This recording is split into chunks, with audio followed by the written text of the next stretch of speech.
Om Swastiastu. Salam dan bahagia. Setiap harinya, tanpa disadari, guru dihadapkan oleh keberagaman yang banyak bentuknya.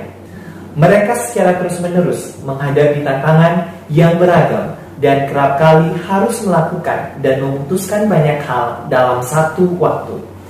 Keterampilan ini banyak yang tidak disadari oleh para guru, karena begitu naturalnya hal ini terjadi di dalam kelas, dan betapa terbiasanya guru menghadapi tantangan ini di kelas. Berbagai usaha mereka lakukan yang tentu saja tujuannya adalah untuk memastikan setiap murid terpenuhi setiap kebutuhan belajarnya. Untuk memenuhi kebutuhan belajar murid, pembelajaran berdiferensiasi menjadi salah satu opsi bagi para guru untuk mengembangkan kemampuan murid secara optimal. Pembelajaran berdiferensiasi adalah pembelajaran yang memberikan keleluasaan pada seluruh murid untuk meningkatkan potensi dirinya sesuai dengan kesiapan belajar, minat, dan profil belajar murid. SMK Kesehatan Bali Medika Denpasar sejak awal tahun pelajaran 2022-2023 telah menetapkan kebijakan menggunakan kurikulum Merdeka Mandiri Belajar. Melalui penetapan kurikulum akademik ini, menuntut guru untuk dapat melaksanakan pembelajaran yang berorientasi pada pembelajaran berdiferensiasi. Untuk memaksimalkan pembelajaran berdiferensiasi yang dilakukan oleh para guru, dilaksanakan supervisi akademik oleh kepala sekolah yang dirangkai dengan refleksi menggunakan model coaching dengan alur tirta. Metode coaching merupakan salah satu metode yang dapat digunakan untuk mengembangkan kepercayaan diri, kemandirian sesama, sehingga berani melangkah secara mandiri. Alur tirta adalah langkah dalam pelaksanaan coaching yang berasal dari sebuah akronim, yaitu tujuan, identifikasi, rencana aksi, dan tanggung jawab. Melalui alur ini, seorang coach akan dapat mengembangkan kompetensinya sendiri, menyelesaikan kendala pembelajaran berdasarkan potensi yang ia miliki.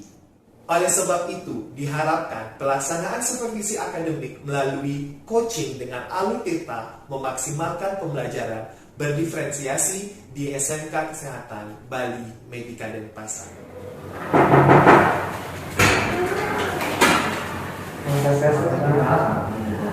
Sesuai dengan jadwal yang sudah Bapak kirim, hari ini adalah jadwal saya akan melakukan supervisi akademik.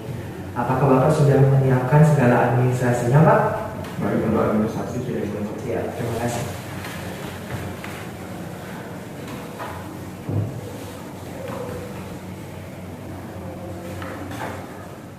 Baik, Bapak, sudah saya lihat administrasinya, sudah siap semuanya. Jadi nanti kita tinggal melakukan supervisi akademik di kelas.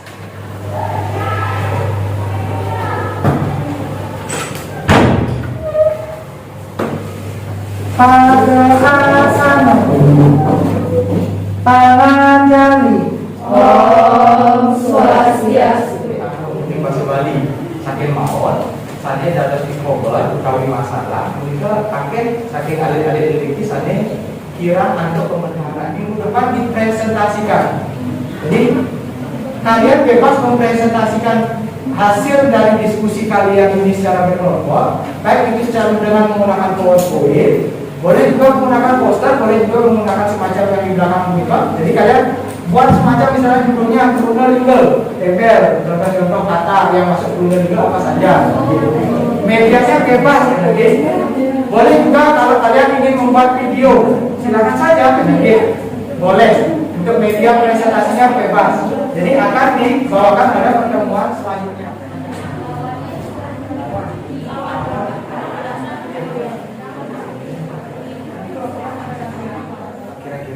Apa sih yang menjadi hal yang menarik tadi yang Bapak lihat atau yang Bapak rasakan ketika proses belajar mengajar itu?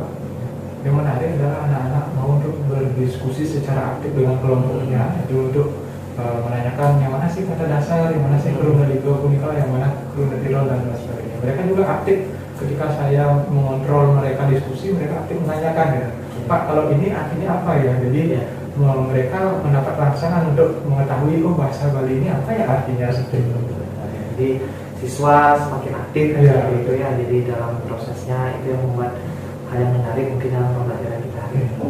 Nah kemudian kalau Pak rasakan kira-kira ada tidak hambatan di dalam proses secara teknis nih, misalnya secara teknis proses pembelajarannya itu, hambatan-hambatan atau hal yang mungkin tidak sesuai dengan harapan Bapak sebenarnya? Pertama, terkait cara penyampaian materi mungkin yang agak membuat saya kesulitan ketika menghadapi siswa gitu. Kalau Tiang itu merancang dengan menggunakan bahasa Bali dari awal sampai akhir, nanti takutnya anak-anak itu kesulitan untuk mencerna apa yang saya sampaikan. Yang kedua, itu terkait manajemen waktu yang saya rasakan saya sendiri masih kurang dalam mengontrol manajemen waktu di kelas, sehingga kadang-kadang seperti tadi kegiatan di akhir itu saya merasa agak sedikit kelabakan karena dikejar-kejar dengan waktu gitu. Jadi manajemen waktu itu yang saya belum bisa kuasai. Berarti ada dua ya hambatannya ya. Jadi yang pertama itu terkait penggunaan media bahasanya seperti itu.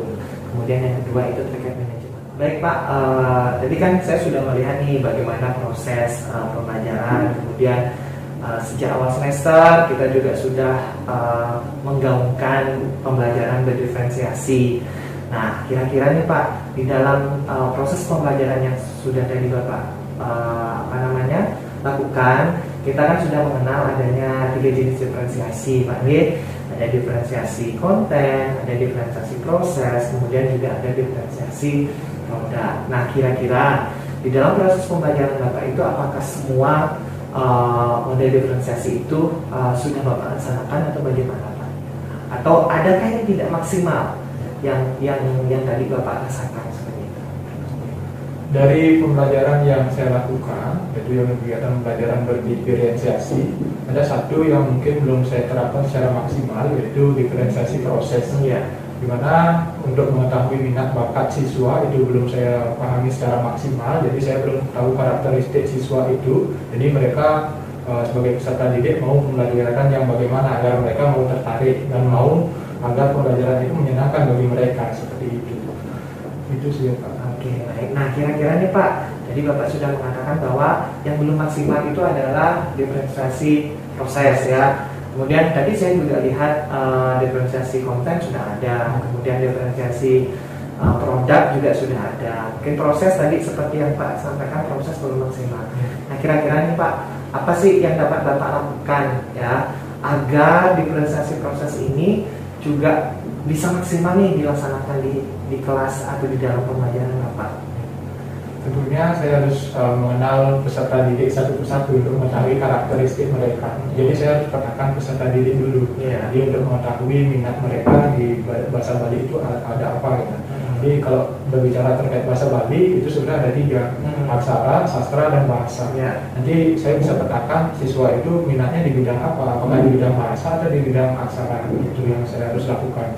Ya, siap. Nah, baik. Jadi itu mungkin solusi yang akan Bapak lakukan. Hambatan yang tadi Bapak dapatkan, kemudian sudah Bapak dapatkan kira-kira penyelesaiannya seperti apa? Kira-kira mulai kapan nih Bapak akan jalankan? Secepatnya Pak, mulai besok saya sudah terapkan itu. Pertama untuk manajemen waktu itu, mulai saya latih ketika besok ada jam mengajar, mungkin saya harus karena untuk waktu ini kan sebuah kebiasaan gitu. Iya. Jadi kalau harus perlu dibiasakan. Kalau terkait kebahasaan mungkin sudah saya terapkan, tetapi ya bertahap. Ya. Untuk yang belum saya terapkan itu adalah menambahkan beberapa kosakata di media pembelajaran. Itu yang akan saya lakukan di pembelajaran berikutnya. Oke. Jadi mudah-mudahan ini bisa ditindaklanjuti segera hambatan-hambatan yang tadi Bapak rasakan dari proses pembelajaran. Nah ini terakhir, ini hasil dari supervisi. Jadi sudah saya berikan beberapa catatan-catatan juga. Nanti silakan Bapak Bapak lihat dan kita sudah refleksi bersama, dan mudah-mudahan ini juga dapat menjadi sebuah pedoman ya untuk Bapak untuk memperbaiki proses pembelajaran kita.